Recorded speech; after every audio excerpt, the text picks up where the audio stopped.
This is Atlanta. Atlanta is a vibrant city with a rich history of revitalization. Once known as the cradle of the Confederacy, Atlanta is now a fast-paced beacon of the New South. This is the Silver Skillet Restaurant. The Silver Skillet Restaurant is located in the Atlantic Station area just southeast of downtown Atlanta. A family-owned restaurant since 1956, the Silver Skillet is known for their traditional Southern-style breakfast and has been featured on numerous lists of places to go and things to eat in Atlanta. Today I'm meeting my friend Hugh Atchison. Hugh is a James Beard Award-winning chef, television personality, best-selling author, and the chef owner of notable Atlanta area restaurants 5 and 10, The National, Empire State South, and the Florence in Savannah, Georgia. I'm Ben Vaughn. I'm a chef and author. This is The Breakfast Show. Hey man. Hi, Brian. How you doing? Good, how are you? I'm good. Welcome. Thanks. Good to be in Atlanta. Love it. Hanging out. Is it the South? It's like freezing cold, It's right? the South, but it's cold. It's winter. It's the truth of global warming. It goes up and down. Tell me about breakfast. What's like for you? For me, it has an insanely significant role in my life. I mean, To my place, it's pretty simple. They eat like birds in the morning. I don't know why. We're not big eaters in the morning. I drink a lot of coffee. Usually they have oatmeal and fruit and cheese and stuff like that. That's and great. They get out the door. Yeah. So pretty simple and pretty straightforward. We're a curmudgeonly bunch in the morning. Are you? Usually, yeah. The whole We're not- household? yeah, the whole household. You just avoid It's a each little other challenging. and go your Yeah. separate ways. Yeah. All right, we'll catch up with you later. See ya. That's funny. You've obviously, clearly, identified who you are and what type of food you love to do. But was there an early time where you were like, I have to do a certain thing, or kind of almost like earn your kitchen creds?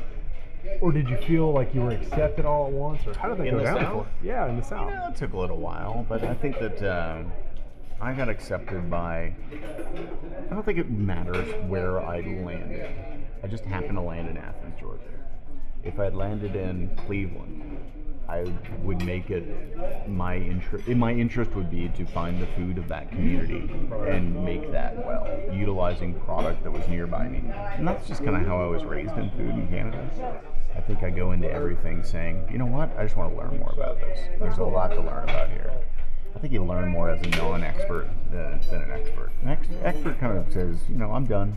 I've learned all I can. Go ahead. I'm going to do the country ham skillet. You know it's salty.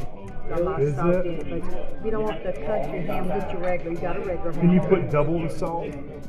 No. No. I'll try. I'm going to give it a shot. It's good. It's Yeah. very tasty. Okay. But you haven't had it. And I'll get a bacon, egg, and cheese sandwich. Would you like mayonnaise, butter, anything on it? Yeah, I'll get a little bit of mayonnaise, a little bit of butter.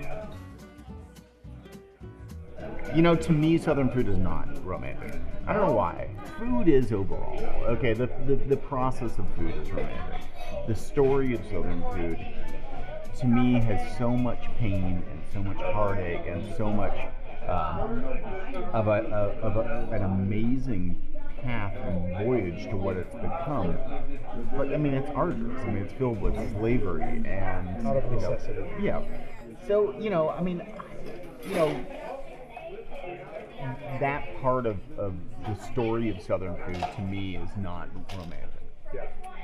The romance comes now when you walk the fields of a local farmer in Athens and see what they're doing and see them pulling turnips out of the ground. And that's the sort of modern aspect of a new Southern food. Right. But as soon as somebody says New South, I kind of lose interest. New South is often unapologetic about the past. So That's you're that guy there in the New South, and it's like this, 500,000 other chefs decided to do another New South. Yeah, It was exactly I like, know. It was I know. exactly like your New South. yeah, I mean, I think that Flattering, I'm sure. somewhat. I mean, there are many chefs who paved the way for this. Ben and Karen Barker up in North Carolina, and Frank Stitt, and from Birmingham, and people like that really paved the way for what Sean Brock and Mike Wada, all those people do right now in the South. But I think what we're trying to do is pay homage to the past, but be really honest with them. we got a lot to fix over the last 7 years of food, and but it's like when food became convenient, and it was no longer an arduous effort to make good food, is the point in time where food got crappy, and you know, a lot of lost skill sets in the world right now. Crappy but awesome. I mean, Salisbury steak in a aluminum foil tray is pretty serious. It's seriously disgusting. What is that flavor? So, I don't know. It's Is that a spice? It is only that. I mean, it is. You know, you can't mistake it for anything else. It permeates everything. It does, even the dessert. Yeah, exactly. What's the dessert on it? That's the thing about Southern food. This isn't Southern food. No. This is breakfast. Yeah. So this is greasy spoon food, which is great. Yeah. The thing about Southern food is Southern food gets this idea that it's all fried chicken and biscuits, and it's not. It's like annoying. Yeah. greens and tomatoes and blackberries and blueberries. You know, it's all these things are contained in the idea of Southern food. So it's much more vegetable laden than it was made out to be. Totally. We're opening a restaurant right now in Vegas, and somebody said they heard the word Southern. It's a meat and three play. Right. And they said, you know, hush puppies, fried chicken, and collard greens, and it's just like, Yeah. you know, that's a horrible misconception. It'll be on the menu for sure. Yeah. However, Yeah. it's not what's going to keep the house open. No.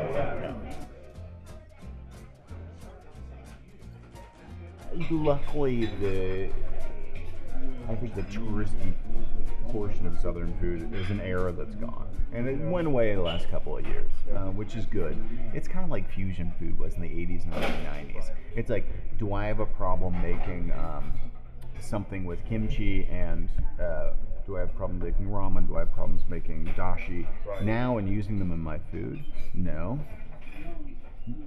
Why is it legitimized now? Right. And in the 80s or 90s, it would have been called bullshit fusion food. Well, it's because the bullshit fusion food was wasabi mashed potatoes. It was like simple non-understanding of cultural foods. Right.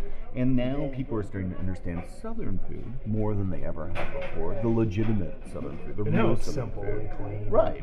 And so a reverence for bringing in ingredients that are Southern into New York City, I think it's cooler now than it used to be. It's not just a shortcut. Does that make sense? What's the how do you balance 4 restaurants, travel? Yeah, you don't. You do the best you can. Yeah. And, you know, What can you do? Right. it's like spinning plates more than anything, and it's hard. More honestly, what I've come to terms with is I'm kind of like a baseball There you go, manager. sweetheart. Oh, Lord. Thank you. Awesome. Kind of like a baseball manager. Yeah. You know, my job is to put the team on the field, There we go. Thank you. and that will kill you. So my job is to put the team on the field and organize the batting order and figure out who's working well where and how they're doing, and adjust things all the time. And then once in a while, I need to, you know, pull in somebody from the bullpen and fix some issues, and that's it. That's what I do. So we design new things and constantly working on new stuff, but you know, it's you're never done. Holy God. Yeah, That'll be it for me on that bite. Are you serious? Oh my gosh. You know, if she was telling you that it's really salty, that really means it's salty. You want to try it? No, I'm good. Okay. My doctor doesn't like that.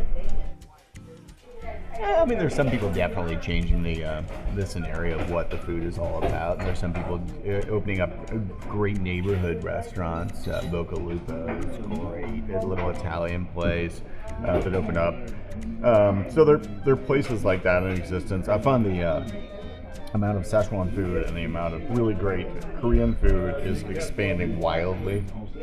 And it's not just Buford Highway, it's all the way up in Sewanee now, which is great. I mean, really interesting parts of this sort of exurbs are really piping up with really amazing, great restaurants that have value. And so I think we're appreciating that. I think that authenticity is coming. You can't copy something to a number of iterations and have it ongoing be successful. It catches up to you eventually. So, and people lose interest. So it's good.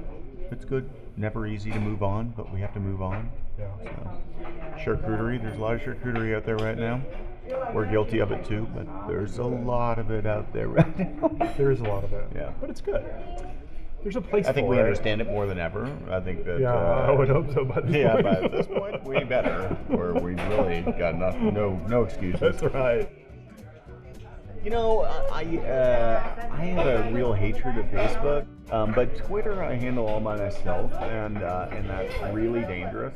You know, when people have on their Twitter accounts does not represent the views of my company or whatever, Right. that needs to be in bold with mine because I'm a complete jackass on Twitter.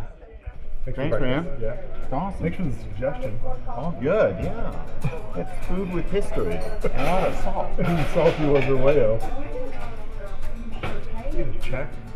Please.